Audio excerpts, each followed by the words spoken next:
안녕하세요. 깊이 있는 지식과 따뜻한 감성이 함께하는 시간입니다. 오늘 우리는 인류 역사상 가장 위대한 이야기 중 하나인 요한복음의 첫 장을 함께 여행하고자 합니다. 이 이야기가 여러분의 마음에 작은 빛의 씨앗이 되기를 소망합니다. 만약 오늘 말씀이 여러분의 마음에 울림을 준다면 구독과 좋아요를 통해 이 빛을 더 많은 분들과 함께 나누는 일에 동참해 주십시오. 여러분의 작은 행동이 누군가에게는 큰 위로와 희망이 될 수 있습니다. 주님의 은혜와 평강이 여러분과 함께 하시기를 기원하며 이제 이야기의 문을 열겠습니다. 우리 함께 성경의 요한복음을 펼쳐보겠습니다. 요한복음은 신약의 네 복음서 중 가장 마지막에 기록된 책으로 보통 1세기 마렵에 쓰인 것으로 알려져 있습니다. 사도 요한은 이 책을 쓴 목적을 분명하게 밝히고 있습니다. 바로 예수가 그리스도, 즉 메시아이심을 증언하여 사람들로 하여금 그를 믿고 그 이름의 능력으로 영원한 생명을 얻게 하려는 것이었습니다. 요한은 이렇게 기록했습니다. 예수께서 제자들 앞에서 이 책에 기록되지 아니한 다른 표적도 많이 행하셨으나 오직 이것을 기록함은 너희로 예수께서 하나님의 아들 그리스도이심을 믿게 하려 함이요 또 너희로 믿고 그 이름을 힘입어 생명을 얻게 하려 함이니라. 이처럼 요한복음은 명확한 목적을 가지고 쓰였습니다. 그렇기에 아직 믿음이 없는 분들에게 예수 그리스도가 누구신지 소개하기에 가장 좋은 책이라 할 수 있습니다. 요한이 이 복음서를 기록할 당시 초대 교회 안에는 예수님에 대한 잘못된 가르침과 이단 사상이 스며들기 시작했습니다. 사도 바울은 일찍이 에베소 교회 장로들에게 이렇게 경고한 바 있습니다.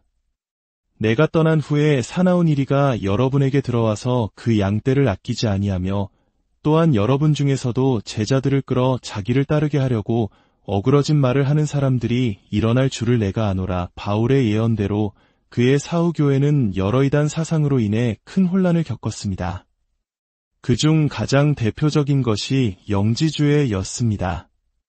영지주의자들은 물질 세계는 악하고 영적인 것만이 선하다고 믿었습니다. 따라서 그들은 거룩하신 하나님이 악한 물질 세계를 창조했을 리 없다고 주장했습니다. 또한 그들은 예수님이 완전한 인간으로 이 땅에 오셨다는 사실을 받아들일 수 없었습니다. 왜냐하면 인간의 육신은 물질이기에 악하다고 여겼기 때문입니다. 그래서 그들은 예수님이 실제 육신을 가진 인간이 아니라 인간의 모습을 한 환영이나 유령 같은 존재였다고 가르쳤습니다. 모래사장을 걸어도 발자국이 남지 않는 그런 존재로 말입니다. 또 다른 이단으로는 예수님의 신성을 부인하는 아리우스주의가 있었습니다. 그들은 예수님을 하나님과 동등한 분이 아닌 이대한 인간이나 피조물 중 으뜸으로 격하시켰습니다. 사도 요한은 이러한 잘못된 가르침에 맞서 예수 그리스도의 참된 정체성, 즉 그분이 완전한 하나님이시며 동시에 완전한 인간이심을 선포하기 위해 붓을 든 것입니다. 매우 흥미로운 점은 4개의 복음서가 각각 다른 시점에서 예수님의 이야기를 시작한다는 것입니다. 마태복음은 아브라함으로부터 시작되는 예수님의 족보로 시작합니다. 마가복음은 세례 요한에게 예수님께서 세례를 받으시는 장면에서 시작하고 누가복음은 세례 요한의 아버지인 사가랴에게 천사가 나타나는 장면으로 그 서막을 엽니다. 그러나 요한은 그보다 훨씬 더 거슬러 올라갑니다. 창세기가 태초에 하나님이 천지를 창조하시니라라며 세상의 시작을 알린다면 요한은 그 창조 이전 시작조차 없었던 영원의 시간 속으로 우리를 인도합니다. 태초에 말씀이 계시니라. 고대 그리스 철학자들은 로고스 즉 말씀에 대해 많이 이야기했습니다. 그들은 세상의 모든 만물이 형태를 갖추기 전에 생각 또는 이성의 형태로 먼저 존재했다고 믿었습니다. 예를 들어 우리가 보는 이 의자는 목수의 머릿속에 있는 디자인, 즉 생각에서 비롯된 것입니다. 이처럼 그들에게 로고스는 만물의 근원이 되는 이성적 원리였습니다. 하지만 성경은 우리를 한 걸음 더 깊은 곳으로 이끕니다. 만약 생각이 있었다면 그 생각은 저절로 생겨날 수 없습니다. 반드시 생각하는 존재가 있어야 합니다. 바로 이 생각하는 존재가 하나님이십니다. 요한은 바로 이 지점에서 시작합니다. 태초에 말씀이 계시니라. 이 말씀은 단순한 개념이나 원리가 아니었습니다. 이 말씀이 하나님과 함께 계셨으니 이 말씀은 곧 하나님이시니라. 이 얼마나 강력하고 분명한 선포입니까? 예수 그리스도의 신성에 대한 이 선언은 너무나도 명확하여 어린아이라도 혼동할 여지가 없습니다. 요한은 처음부터 선언합니다. 말씀이신 예수님은 곧 하나님이시라고 말입니다. 그가 태초에 하나님과 함께 계셨고 만물이 그로 말미암아 지은 바 되었으니 지은 것이 하나도 그가 없이는 된 것이 없느니라. 이제 요한은 창조의 이야기로 넘어갑니다. 태초 이전부터 하나님과 함께 하나님 자신으로 계셨던 그 말씀이 바로 온 우주의 창조주이심을 선포합니다. 창세기를 보면 하나님이 이르시되 우리의 형상을 따라 우리의 모양대로 우리가 사람을 만들고 라는 구절이 나옵니다. 여기서 우리는 누구일까요? 이는 성부, 성자, 성령, 삼위일체 하나님의 신적인 회의를 암시합니다. 바로 그 창조의 중심에 말씀이신 예수 그리스도께서 계셨던 것입니다. 사도 바울 또한 골로새서에서 예수님은 만물의 창조주이실 뿐만 아니라 창조의 목적 그 자체라고 선포했습니다. 모든 것이 그분을 통해 만들어졌고 또한 그분을 위해 만들어졌습니다. 그 안에 생명이 있었으니 이 생명은 사람들의 빛이라. 빛이 어둠에 비치되 어둠이 깨닫지 못하더라. 예수님은 스스로 나는 세상의 빛이니 나를 따르는 자는 어둠에 다니지 아니하고 생명의 빛을 얻으리라고 말씀하셨습니다. 여기서 빛이 어둠에 비친다는 것은 예수 그리스도께서 이 땅에 오신 것을 의미합니다. 그분은 세상의 빛으로 어두운 세상에 오셨지만 세상은 그 빛을 알아보거나 받아들이지 못했습니다.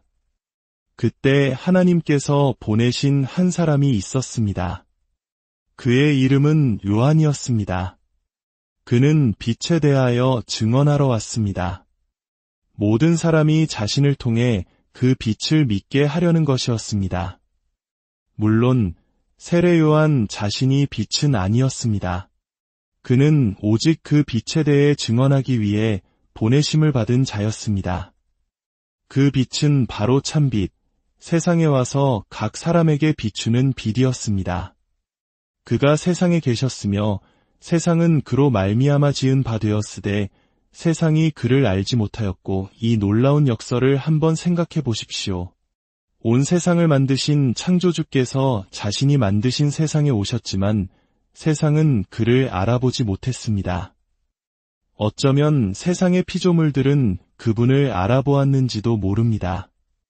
악한 영에 들린 자들은 종종 우리가 당신이 누구인 줄 아노니 하나님의 거룩한 자니이다 라고 소리쳤습니다.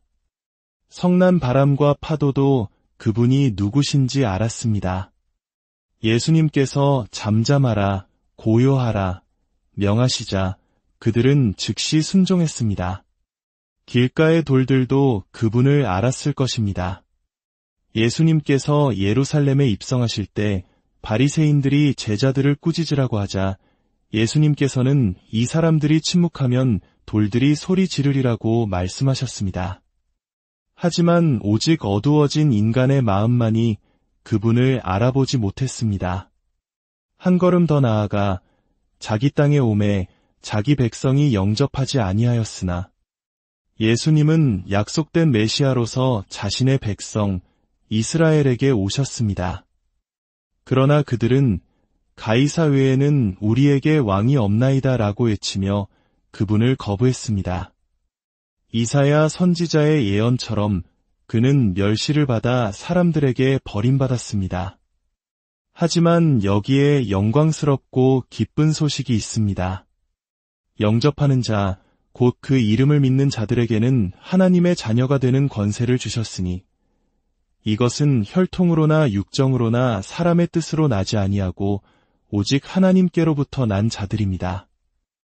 우리가 하나님의 자녀가 되는 것은 부모가 그리스도인이라고 해서 물려받는 혈통의 문제가 아닙니다. 또한 내가 이제부터 선하게 살아야지 하는 자신의 의지나 노력으로 얻을 수 있는 것도 아닙니다. 다른 사람의 강요나 권유로 이루어지는 것도 아닙니다. 이 새로운 생명, 이 거듭남은 오직 하나님으로부터만 올 수 있습니다.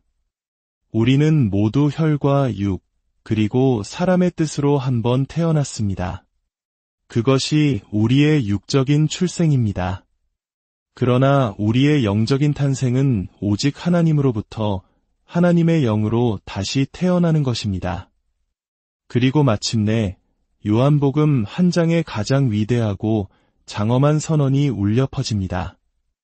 말씀이 육신이 되어 우리 가운데 거하심에 우리가 그의 영광을 보니 아버지의 독생자의 영광이요 은혜와 진리가 충만하더라. 태초부터 계셨던 말씀, 하나님과 함께 계셨고 하나님 자신이었던 분, 온 우주를 창조하신 영원하고 무한하신 그분이 시간과 공간의 제약 속에 있는 연약한 인간의 몸을 입고 우리 가운데 오셨다는 이 선언의 깊이를 우리의 작은 머리로는 다 이해할 수 없습니다. 사도 요한은 훗날 요한일서에서 이 경이로운 경험을 이렇게 회상합니다. 태초부터 있는 생명의 말씀에 관하여는 우리가 들은 바요, 눈으로 본 바요, 자세히 보고 우리의 손으로 만진 바라. 제자들은 시간이 흐를수록 자신들이 예수님과 함께했던 시간이 얼마나 엄청난 것이었는지 깨달았습니다. 그분의 음성을 들었을 때 그것은 곧 하나님의 음성을 듣는 것이었습니다. 그분의 얼굴을 보았을 때 그것은 곧 하나님을 보는 것이었습니다. 그분을 만졌을 때 그것은 곧 하나님을 만지는 것이었습니다. 그들은 영원한 생명이신 하나님을 보고 듣고 만졌던 것입니다. 이 얼마나 놀라운 경험입니까?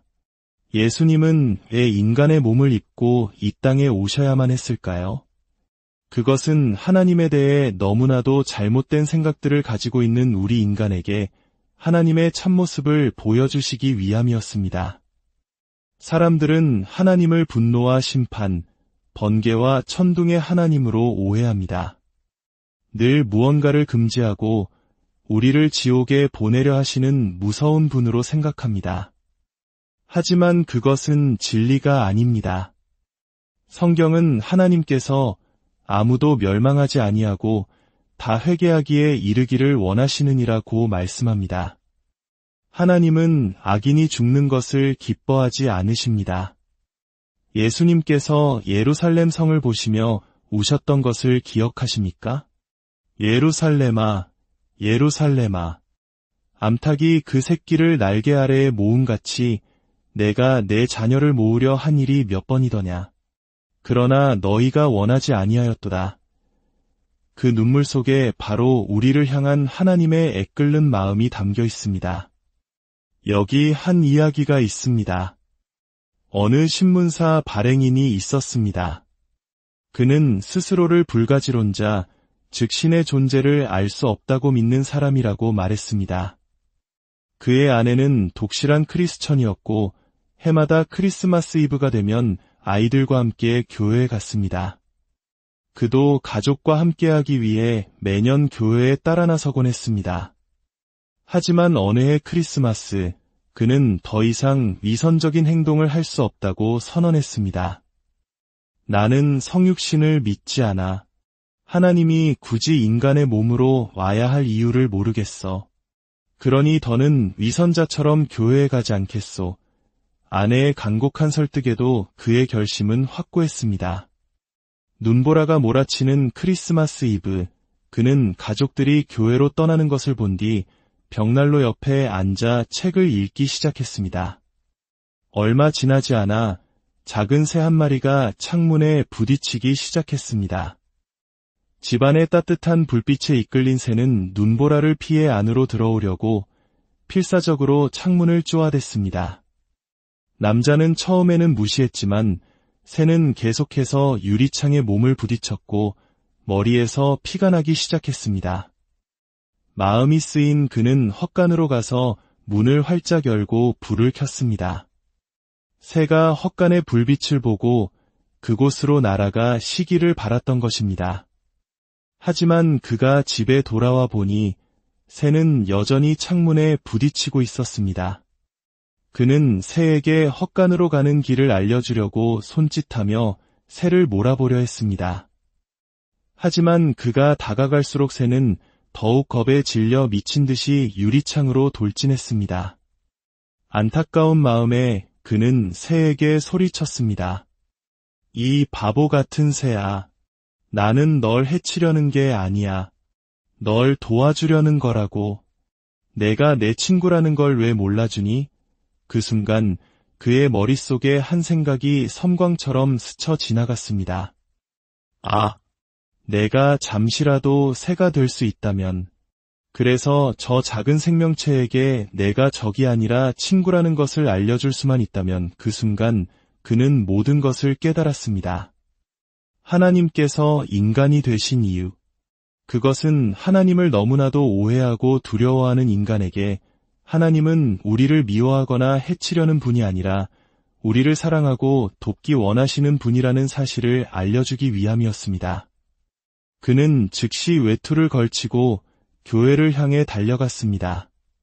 그는 성육신의 이유를 온몸으로 깨달았던 것입니다. 말씀이 육신이 되어 우리 가운데 오셨습니다. 우리가 그분의 영광을 보니 아버지의 독생자의 영광이었고 은혜와 진리가 충만했습니다. 율법은 모세를 통하여 주어진 것이지만 은혜와 진리는 예수 그리스도로 말미암아 온 것입니다. 율법은 우리가 죄인임을 깨닫게 하고 하나님과의 교제가 죄로 인해 끊어졌음을 보여줍니다. 그래서 구약시대에는 짐승의 피로 죄를 덮고 하나님께 나아갔습니다.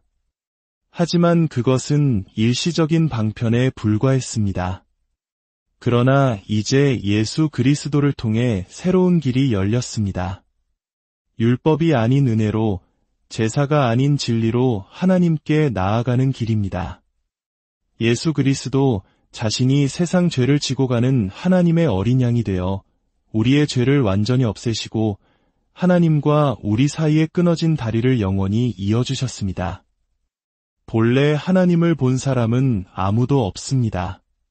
하지만 아버지 품속에 계시는 독생하신 하나님, 바로 예수 그리스도께서 하나님이 어떤 분이신지를 우리에게 나타내 보여주셨습니다. 하나님이 어떤 분인지 알고 싶으십니까? 하나님의 진리를 알고 싶으십니까? 그렇다면 예수 그리스도를 바라보십시오. 그분을 깊이 묵상하십시오. 그분 안에 아버지 하나님의 모든 것이 나타나 있기 때문입니다. 오늘 요한복음 한 장의 말씀을 통해 태초 이전부터 존재하셨던 우주적인 그리스도께서 우리 각자를 위해 이 땅에 오셨다는 놀라운 소식을 들었습니다.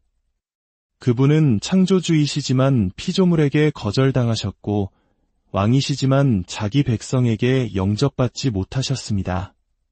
그러나 그를 믿고 영접하는 모든 자에게는 하나님의 자녀가 되는 놀라운 권세와 은혜를 주셨습니다. 오늘 여러분의 삶에 태초부터 계셨던 그 말씀의 빛, 예수 그리스도의 빛이 환하게 비추기를 기도합니다. 그 은혜와 진리가 여러분의 모든 길을 인도하고 어떠한 어둠 속에서도 소망을 잃지 않는 힘이 되기를